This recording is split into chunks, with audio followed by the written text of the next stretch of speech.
अस्सलाम वालेकुम। मेरा नाम मुज़फ़्फ़र सलीम है और मैं सॉफ्टवेयर इंजीनियरिंग सेकंड सेमेस्टर का स्टूडेंट हूँ। मेरे ग्रुप का नाम एक्सप्लोरर्स है और हमने मिलकर एक स्मार्ट लॉक प्रोजेक्ट पर काम किया है। मेरे ग्रुप में इस टाइम 6 मेंबर्स हैं, जिसमें मैं, मुज़फ़्फ़र सलीम, एहसान हाशमी, ताहा मुनव्वर, जवेरिया अरशद, यमुना हमाद एंड इकरा नासिर आते हैं। इसके बाद हम डिस्कस कर लेते हैं कि हमारे स्मार्ट लॉक प्रोजेक्ट में क्या क्या कंपोनेंट्स रिक्वायर्ड हैं, और ये हमें बताएंगे ताहा भाई। जी अस्सलाम वालेकुम। मेरा नाम ताहा मुनव्वर है और मैं सॉफ्टवेयर इंजीनियरिंग सेकंड सेमेस्टर से बिलोंग करता हूँ। तो मैं आज आपको अपने प्रोजेक्ट से रिलेटेड कंपोनेंट के बारे में बताऊंगा कि हमें वो कौन से कंपोनेंट चाहिए जिससे हम अपना प्रोजेक्ट बना सकते हैं। तो सबसे पहले हमें ESP32 कैम चाहिए, इलेक्ट्रॉनिक डोर लॉक 12 वोल्ट का चाहिए, NPN ट्रांजिस्टर है, वोल्टेज रेगुलेटर 5 वोल्ट का, 10K रजिस्टर चाहिए, कैपेसिटर है, पुश बटन है, 12 वोल्ट का DC अडेप्टर है और नेक्स्ट लास्ट चीज़ जो है USB to serial interface board है जिससे हम अपनी प्रोग्रामिंग करेंगे। तो मैं अबू ज़ैफ़ा भाई को इनवाइट करूँगा कि वो नेक्स्ट आपको एक्सप्लेन करें। Thank you. तो जैसे कि ताहा भाई ने बताया कि हमारे पास serial interface board ESP32 cam की प्रोग्रामिंग के लिए यूज़ होता है। तो ESP32 कैम को सीरियल इंटरफेस बोर्ड के साथ कनेक्ट करने के लिए हमें जंपर वायर्स की ज़रूरत होती है।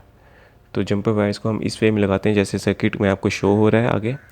ये सर्किट आप देख के इजीली अपनी वायर्स लगा सकते हैं और सीरियल इंटरफेस बोर्ड को लैपटॉप के साथ कनेक्ट करके कोडिंग कर सकते हैं।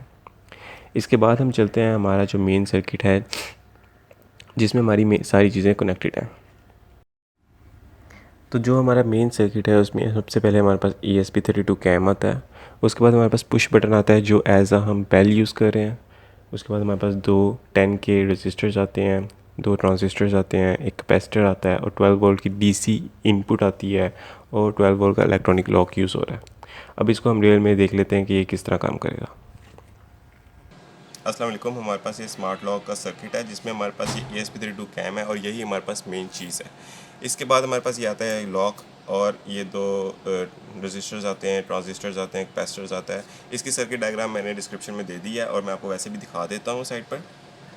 इसको अब हम टेस्ट करते हैं। इसको पावर करने के लिए हमारे पास 12 वोल्ट का अडेप्टर है जो यहाँ पे हमारे साथ ESP32 कैम के इस पोर्ट में कनेक्ट होता है।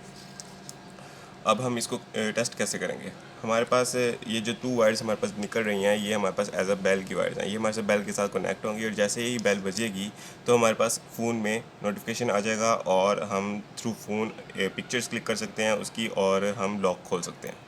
तो हम इसको देख लेते हैं। जैसे हमारे पास ये सर्किट कंप्लीट है तो हम जैसे ही ऐप में जाएंगे और हमारे पास समझिए आप बेल हुई है तो हम किसी की भी पिक्चर्स ले सकते हैं। जैसे कि अब मैंने एक पिक्चर ली है तो मेरे पास पिक्चर आ गई है फ़ौरन और आपने देखा होगा जैसे इसकी फ्लैश लाइट भी चली है। तो अब हम इसी के साथ अपना डोर अनलॉक भी कर सकते हैं। ये जैसे आप देख सकते हैं कि हमारा डोर इस टाइम अनलॉक हो गया और ये दोबारा खुल गया। तो ये हमारे पास सर्किट डायग्राम है। इसके बाद हम इसकी कोडिंग की तरफ चलते हैं। Thank you. तो हमारे पास जो ESP32 कैम की कोडिंग है वो आर्डिनो के सॉफ्टवेयर में होगी और ये लैंग्वेज है C++।